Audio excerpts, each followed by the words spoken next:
Hi. ഇന്നത്തെ നമ്മുടെ dinner എന്ന് പറയുന്നത് ചോറുണ്ട്.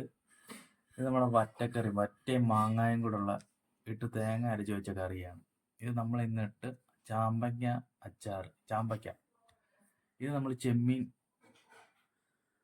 പൊടിയാണേ. ചെമ്മീനും തേങ്ങയും ഒക്കെ വെച്ച് ഉണ്ടാക്കിയ പൊടി. നമുക്കൊന്ന് കഴിക്കാം. ചെമ്മീൻ പൊടിയായിട്ടിട്ടൊന്ന് ശകലം ചോറ് കഴിക്കാവേ.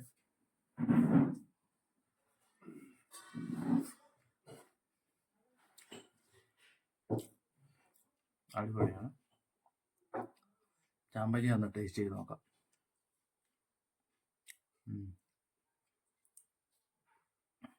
നമ്മുടെ വറ്റക്കറി മാങ്ങയായിട്ട്, ഒരു മാങ്ങായ ഒരു വറ്റയും കൂടി ഇടുക.